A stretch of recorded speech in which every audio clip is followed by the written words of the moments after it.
In the vast, dark emptiness of the upper atmosphere, a new kind. It does not follow the predictable, parabolic arc of a ballistic missile, soaring high into the vacuum of space. This weapon also does not cruise at the subsonic, tree-skimming altitude of a conventional Tomahawk missile. This new menace is a terrifying hybrid, a predator that blends incredible speed with high G maneuverability. This lethal combination threatens to render entire decades of established naval combat doctrine completely obsolete. This new, game-changing weapon is the hypersonic missile, traveling at speeds that exceed Mach 5. Moving at more than a mile per second, it flies far too fast for most traditional air defenses. Yet, it flies and maneuvers within the atmosphere, too low and unpredictably for anti-ballistic missile interceptors. For the United States Navy and its crown jewel, the Aircraft Carrier Strike Group, this is an existential crisis. The carrier, a 100,000-ton symbol of American power projection, is the single most valuable target. Its defense has been the primary mission of its dedicated escort fleet for nearly 8 years. But that entire defense network was specifically designed and built for a completely different era of warfare. Now, a threat can launch from thousands of miles away and strike the carrier in 15 minutes. All when making sharp, evasive turns to defeat interceptors, it has completely changed the calculus of power.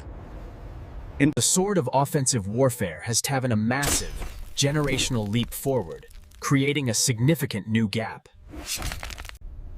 The question haunting the Pentagon is whether the shield can possibly evolve fast enough to meet it. This is the story of that shield, the advanced Aegis Combat System, the most sophisticated naval defense network. A system forged in the Cold War, it was reinvented for the age of ballistic missiles. Now, this legendary system is facing its most profound and difficult challenge in the new hypersonic era. This is the urgent, high-stakes, technological race to defend the fleet from these revolutionary new threats. The Aegis story begins not recently, but in the 1960s, when the threat was Soviet anti-ship missiles. Naval planners at the time foresaw a terrifying scenario that they called the saturation attack. Dozens of Soviet bombers launching missile volleys, all arriving simultaneously from many different directions. This attack would overwhelm the fleet's mechanical, rotating radars and their slow, single-target missile launchers. The Navy's existing systems at the time were analog, painstakingly slow, and very sequential in nature. They could only track one, or perhaps two, incoming targets at any given single time. They were completely unequipped for the digital, high-volume, high-speed fight that defined the future. The American fleet was, in effect, rendered completely blind and defenseless against a coordinated aerial assault. This stark realization led to the Advanced Surface Missile System program, which would later become Aegis. The heart of this revolutionary new system was not a missile, but a powerful new radar.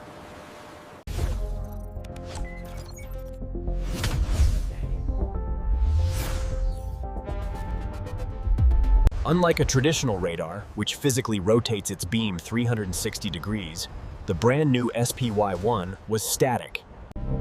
It used 4 large, flat panels, 2 forward and 2 aft, to digitally steer radar beams. This system could steer its beams in any direction, at any time, almost instantaneously.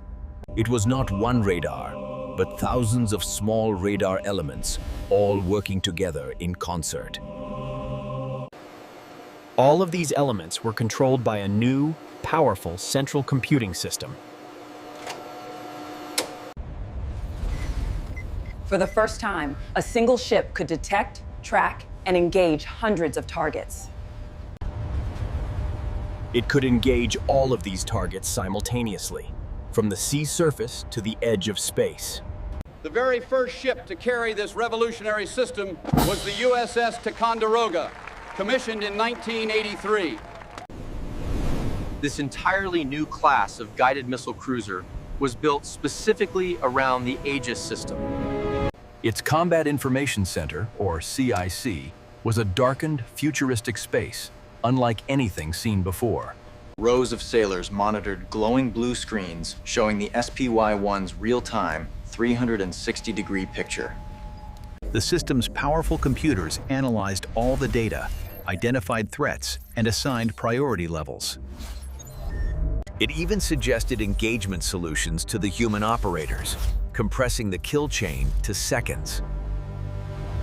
The interceptor, the Standard Missile-2, was housed in the new Mk-41 vertical launch system. This VLS, a grid of armored cells, could fire a missile in any direction in seconds. This combination of the SPY-1, VLS, and SM-2 missile created a dome of protection.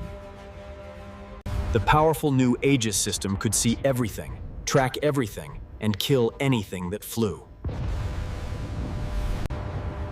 The billion-dollar blunder, as critics called it, had finally proven itself as the carrier's shield. The Cold War ended, but the global threat simply mutated into a dangerous new form.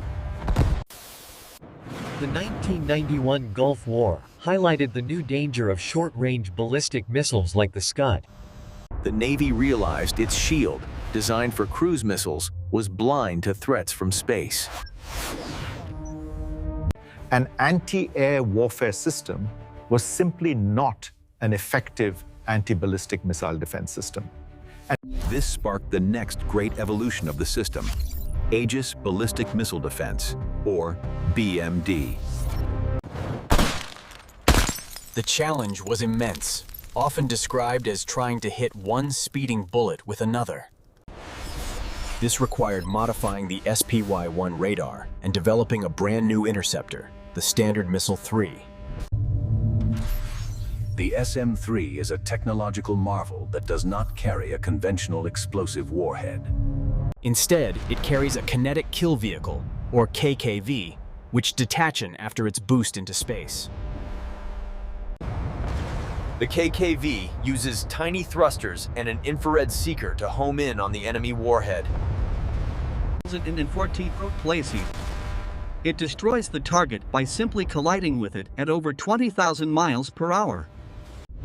In 2008, Operation Burnt Frost put this entire system to the ultimate test.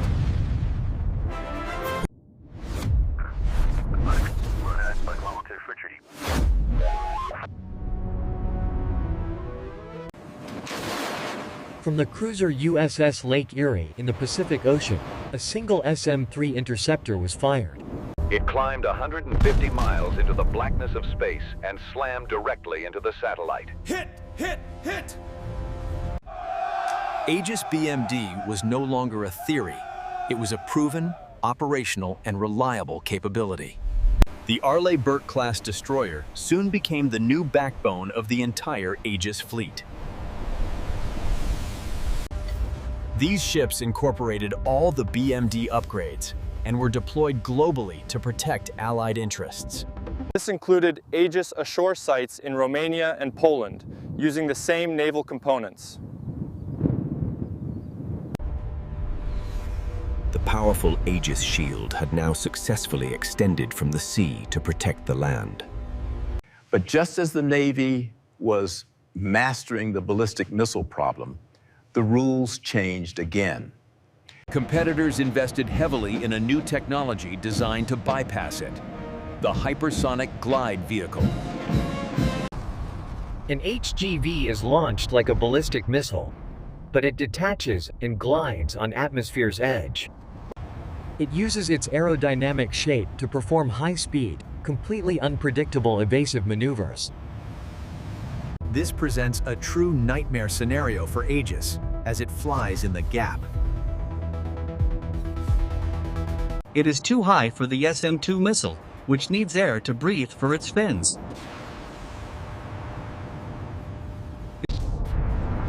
but it is too low, and its path is far too erratic for the exo-atmospheric SM-3. The aging SPY-1 radar struggles to detect and hold a weapon-quality track on these targets. Even if it could, the engagement window is compressed to just 1 or 2 minutes.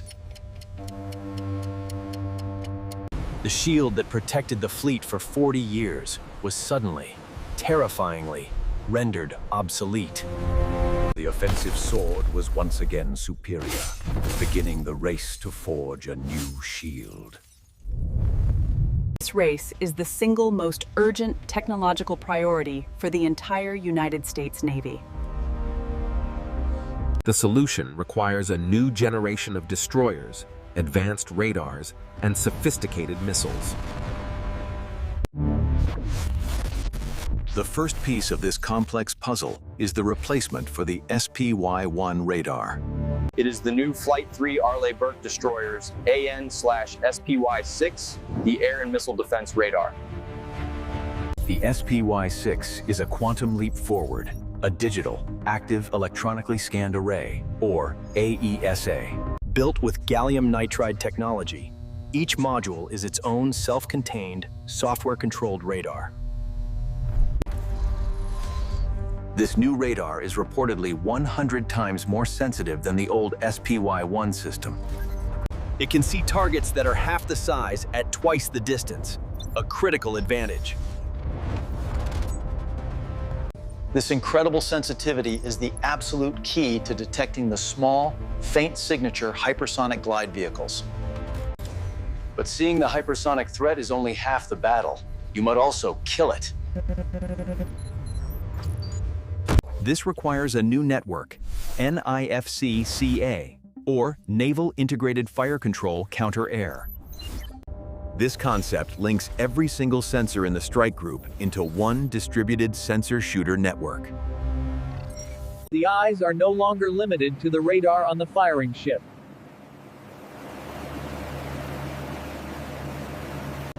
An E-2D Hawkeye, flying hundreds of miles ahead, can detect an incoming hypersonic missile. It then streams that targeting data directly to the Aegis destroyer in real time. The destroyer's tactical action officer might never even see the target on his own radar. Network track established. He simply sees the high-quality track provided by the Hawkeye, allowing him to fire on remote. Missile away! Missile away! This engage on remote capability is truly revolutionary, pushing the defensive perimeter out hundreds of miles. It allows the escort ships to remain electronically silent, while the E-2D acts as sensor. The primary interceptor for this new network is the versatile Standard Missile 6, or SM-6. The SM-6 is arguably the most versatile missile in the world, a true jack of all trades. It combines an advanced seeker, an SM-2 body, and a powerful ballistic missile rocket motor. This unique combination allows it to shoot down aircraft, cruise missiles, and even act offensively. Crucially, it has the speed and processing power to perform terminal ballistic missile defense. This terminal capability is what gives it a first-shot chance against the hypersonic weapons. As the HGV dives, the SM-6 is launched on a high apex trajectory using network data. Its own active radar seeker then takes over, acquiring the maneuvering threat for the intercept. But hitting a maneuvering target at Mach 5 in the terminal phase is a low probability engagement. This capability is, in essence, a last-ditch defense for the high-value carrier strike group. The true holy grail of hypersonic defense is intercepting the HGV in its glide phase. Intercepting the weapon during this phase, far from the fleet, is the safest solution. This has given rise to the new Glide Phase Interceptor, or GPI, program. This will be a new missile, fired from the same Mk-41 vertical launch tubes.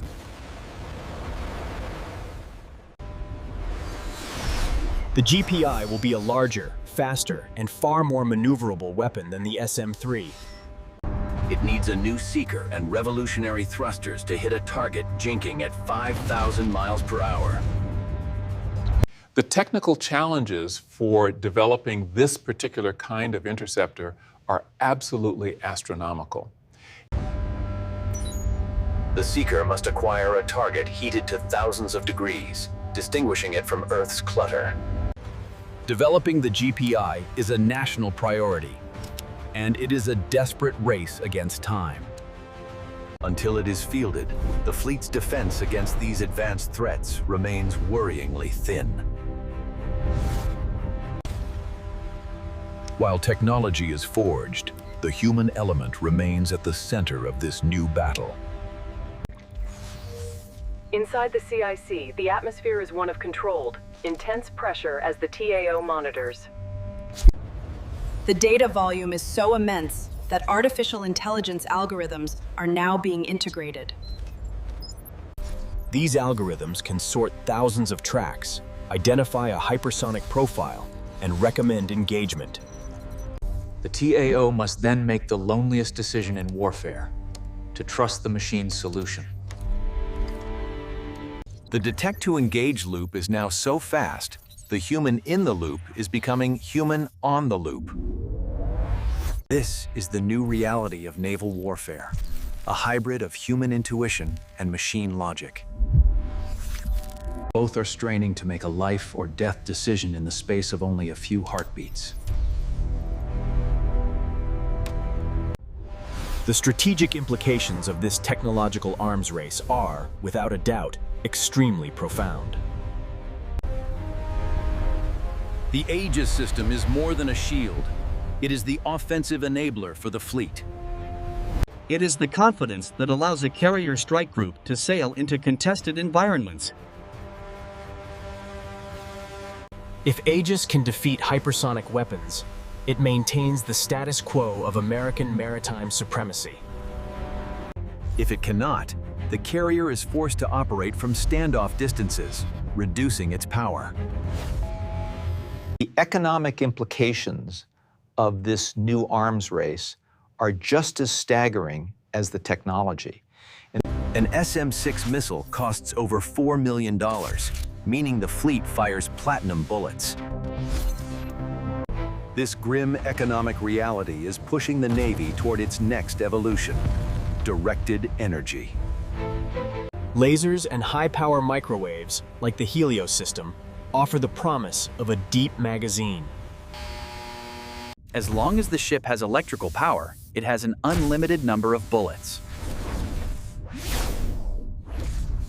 It can fire a shot for the cost of a few dollars, not millions of dollars.